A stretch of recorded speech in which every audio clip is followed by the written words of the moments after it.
परिवार पर। आरएसएस हमेशा विवादों से बचता है और वो चाहता भी नहीं है कि वो विवादों में आए, क्योंकि उसको पता है पर्दे के पीछे हमें जमीन पर काम करना है, लेकिन विवाद आरएसएस को पकड़ लेते हैं। अभी रामलला के यहाँ चोरी की बात चल रही है, अयोध्या में चोरी की बात चल रही है, जो भी परिणाम हो, लेकिन मेरे को आपसे ये सवाल करना है, इस पे आरएसएस का स्टैंड क्या है? देखिए, एक चीज बताऊं मैं आपको, एक बार बहुत पहले की बात बताता हूँ। हाँ जी। समाज में अनेकों कुरीतियां हैं, ठीक है, बुराइयां हैं। उस सब में हमारा मंत्र क्या है कि संस्कारित परिवार हो, संस्कारित समाज हो। संस्कारित समाज ही उन्नत राष्ट्र का निर्माण कर सकता है ना। लेकिन हमारे सोचने से तो नहीं हो जाता, करना पड़ेगा। करप्ट भी हैं, रिश्वत भी लेते हैं, चोरी भी करते हैं। अब क्या हुआ क्या नहीं हुआ ये मैं उसकी गहरे में तो अभी नहीं ज्यादा इससे जुड़ा हूँ।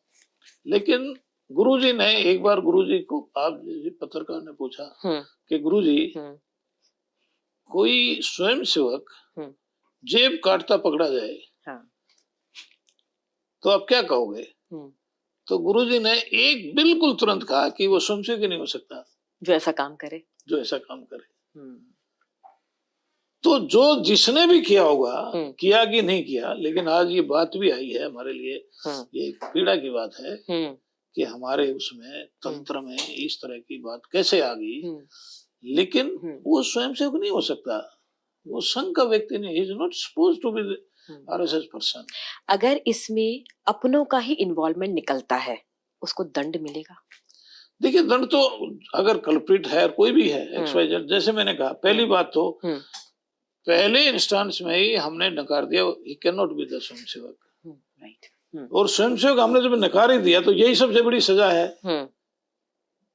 उस समाज में घूमेगा जाएगा, लोग उसके ऊपर क्या करेंगे? थूकेंगे, क्या किया, क्या किया, ठीक है ना। इसलिए संघ का बड़ा स्पष्ट स्टैंड है, हम किसी भी गलत आदमी को संघ के सदस्य के नाते, वो गलत काम करता रहेगा, हम सीने से लगाते रहेंगे, नहीं नहीं उसने किया, नहीं उसने ये नहीं किया, वो जिसने किया वो सदस्य नहीं हो सकता, उस संघ का वो नहीं हो सकता, चाहे छोटा है या बड़ा है।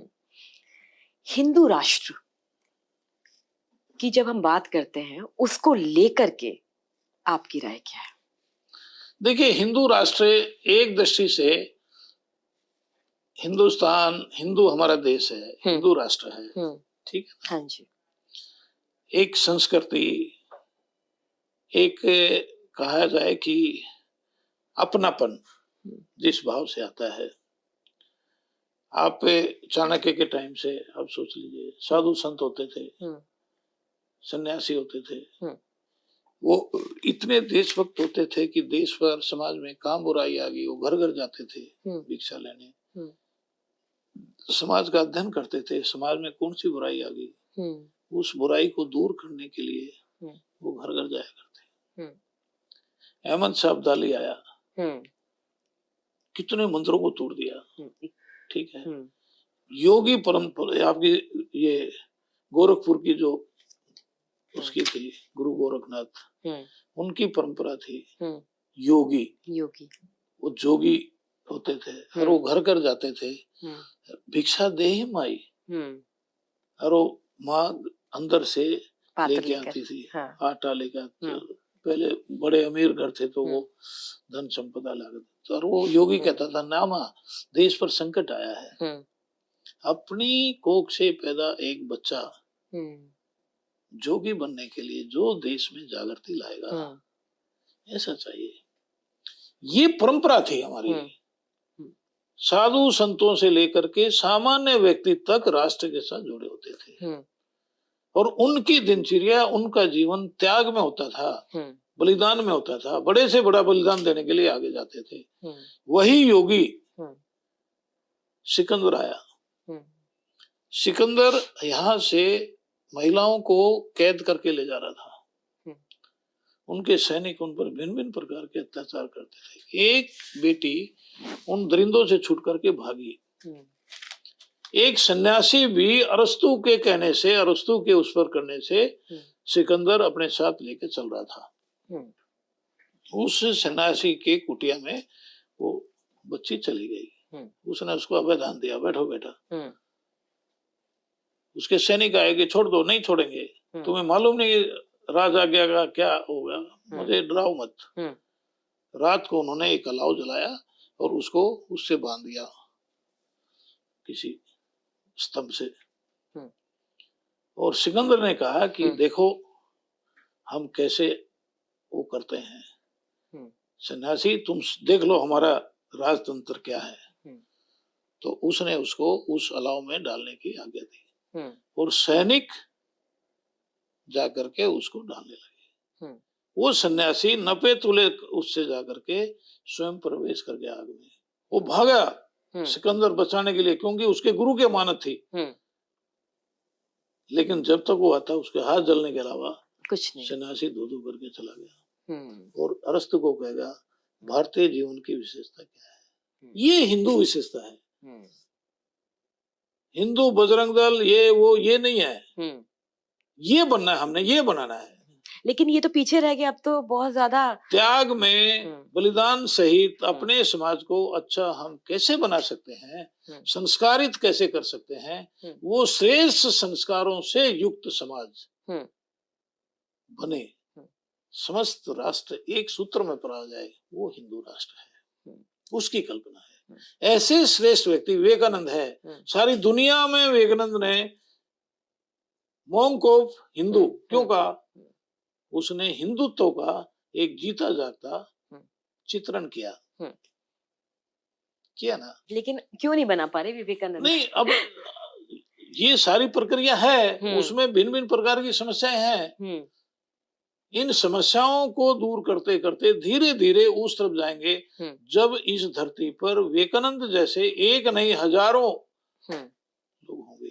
आज अध्यापक हैं हमारे, उस तरह के अध्यापक हैं क्या? गुरु वृंद, गुरु गोविंद दो खड़े काके लागू पाओ, बलिहारी गुरु आपनो गोविंद दिया बताओ। कौन राष्ट्र का कौन निर्माण करते थे? टीचर करते थे। चाणक्य ने कहा कि तुम सामान्य वेतन भोगी व्यक्ति नहीं हो, तुम देश के निर्माता, राष्ट्र के निर्माता हो। और चाणक्य ने उस समय एक क्रांति लाई टीचर के माध्यम। आज हमारे टीचर कैसे हो गए हैं? हमको ठीक करना है, जैसे आपने कहा विद्या भारती में, और अन्यथा भी ऐसे शिक्षक आज निर्माण किए हैं जो बिना डिग्री के श्रेष्ठ से श्रेष्ठ व्यक्ति बन रहे हैं। आज टाटा ये वो उनको 50 लाख रुपए पे दे करके उनको हायर कर रहे हैं। वो प्रथा चली है। श्रेष्ठ व्यक्ति कैसे निर्माण करना है, वो श्रेष्ठ व्यक्ति स्कूलों में, कॉलेजों में छोटे छोटे बालकों को करना पड़ेगा, तब विवेकानंद पैदा होंगे। आरएसएस के बारे में अगर आपको बोलने के लिए कहा जाए तो मुझे लगता है मुझे भी 100 एपिसोड करने पड़ेंगे, जैसे आपने 100 साल पूरे कर लिए। लेकिन आज ऐसे कौन से मिथ्स हैं जो आपको आरएसएस के बारे में सुनने को मिलते हैं और आपको अच्छा नहीं लगता? बताइए।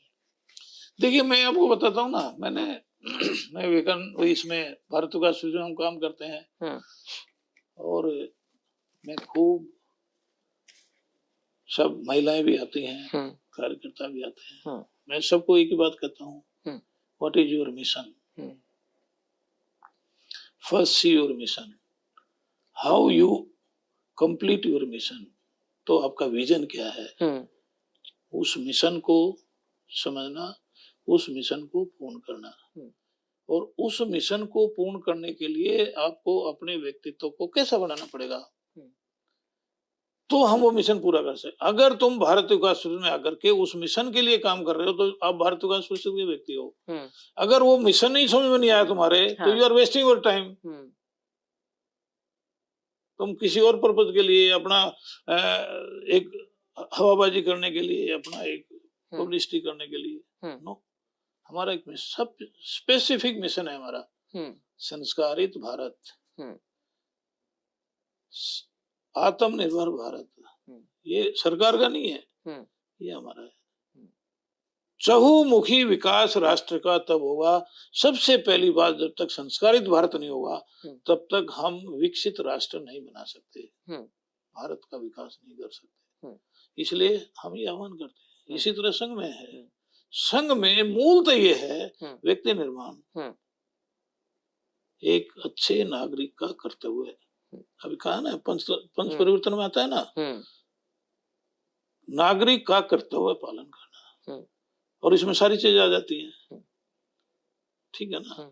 अब जो मिथ रह गए, हम एक काम कर रहे हैं ना, आंदोलन है ना, बहुत जगह कई तरह की कमियां होंगी, कई तरह के अच्छे होंगे, बहुत सारे लोग आज तक संघ को जानते भी नहीं होंगे, पब्लिसिटी के द्वारा जानना अलग है, लेकिन एक व्यक्ति कैसा बनता है, शाखा में कैसे व्यक्ति अच्छा बना जाता है, इस आंदोलन में कैसे हम आगे बढ़ते जा रहे हैं, कितने कितने श्रेष्ठ लोग अनाम चले गए, नाम भी नहीं है, हजारों प्रचारक आज चले गए, पीढ़ी दर पीढ़ी जब चले जाते उनका कोई जानता भी नहीं, लेकिन वो एक प्रवाह चला गए, अपने जीवन में एक प्रवाह के रूप में आगे बढ़ते गए, ठीक है ना।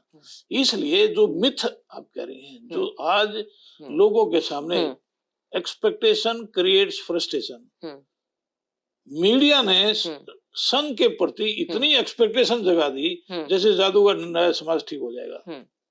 तो आप भी तो नागपुर में सारे मीडिया को बुला लेते।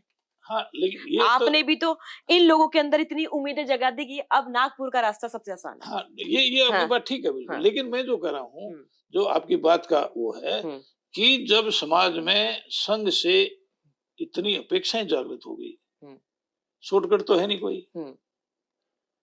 ठेंगड़ी जी कहा करते, this may be the longest way but this is the shortest. यही रास्ता सबसे छोटा है, इस पर चलना पड़ेगा, साल 2 साल नहीं, 100 साल 1000 साल भी लगेंगे, but this is the only way, यही एकमात्र रास्ता है, इट मे बी लॉन्गेस्ट वे, ठीक है ना। तो हम करते जा रहे हैं, समाज की एक्सपेक्टेशन जागृत है, उसके कारण से मिथ लगता है, लेकिन इतने सब लोग आज लगे हैं, अब हम जैसे भारत विकास फ्रंट लगे तो हमें लगता है कि विल डू समथिंग। आज भारत विकास फ्रंट के हर एक कार्यकर्ता को लगता है कि मुझे ये करना है, मुझे इस मिशन तक पहुंचना है। ऐसे विद्यार्थी परिषद को लगता है, इतने युवक, आज लाखों युवक, दुनिया का सबसे बड़ा संगठन है, उसको लगता है कि we have to do this work. आज विद्यार्थी परिषद के कार्यकर्ता सेवा के काम में जाते हैं, आज विद्यार्थी परिषद का सेवा, यूथ फॉर सेवा ऐसा एक संगठन बनाया उन्होंने, और कितने ही छात्राएं हैं। आज स्वावलंबी महिला, आत्मनिर्भर महिला ही नहीं तो महिला एक आत्मविश्वास के साथ खड़ी होकर के समाज के निर्माण में काम करे, ऐसा सोच रहे हैं, ठीक है ना। इन सब का संचित जो परिणाम होगा वो हिंदू राष्ट्र होगा, बट इसके लिए हमको अभी रास्ता तय करना है। अगर बीजेपी आज अपने मोटिव से हटती है तो संघ का, आरएसएस का स्टैंड क्या होगा? विल ट्राई टू बी, आप ठीक रहो, सुनसेक हैं, सुनसेक के नाते उनको बताएंगे ये अच्छा नहीं है। देखो मैं उदाहरण बताता हूँ आपको, मैं आदरणीय नरेंद्र भाई के पास गया, 3रा साल था उनका, मैंने गुजरात में उनकी कार्यशैली देखी, हाँ, बहुत करीब से निकट से देखा, उनकी श्रेष्ठता, उनकी सब निर्णय लेने की बहुत निकटता से उनके व्यक्तित्व को मैंने देखा। एक मतलब मैं कहूंगा कि महान व्यक्ति के नाते देखा। यहाँ प्रधानमंत्री आने के बाद मुझे थोड़ा सा ऐसा, मैंने कहा नरेंद्र भाई आप गुजरात की तरह से गवर्नेंस, आज वो शैली आपकी बदल गई है। तो उन्होंने मुझे बहुत प्यार से और एक बहुत अच्छे ढंग से, इतने बड़े व्यक्ति होने, सारी दुनिया में नरेंद्र भाई का डंका बज रहा था पहली बार। हाँ, शुरू का तो एक अलग था। तो उन्होंने कहा मैं पहली बार यहाँ आया हूँ, पहली बार ये जिम्मेवारी संभाली है, मुझे बहुत कुछ सीखना है, बहुत कुछ जानना है, इसलिए जो तुम कार्यशैली कह रहे हो वो कार्यशैली नहीं, वो इस आवश्यकता के अनुसार जो जो परिवर्तन करने की बातें हैं वो मैं कर रहा हूँ, और इसमें और भी बदलाव आएगा। अब उन्होंने एक मेरे जैसे बिल्कुल साधारण से कार्यकर्ता को, मैं तो उसमें कहेंगे तो गिनती में कहीं गिनती नहीं हमारी, लेकिन मेरे जैसे साधारण कार्यकर्ता को इतने दरिया दिल से, इतने बड़े मन से कहा कि उसका ये कारण है। यही तो संघ की खास बात है, संघ के लोगों की खास बात है। कहते हैं गिनती नहीं और एक्सेस बड़ा अच्छा होता है। नहीं, लेकिन ऐसी गिनती भगवान करे सबकी ना हो। अब आप सोच लीजिए, संगठन का आज सर्वोच्च व्यक्ति नरेंद्र भाई हैं, और वो ये बात कहते हैं उनके सामने। मैं ऑथेंटिक थोड़ी था।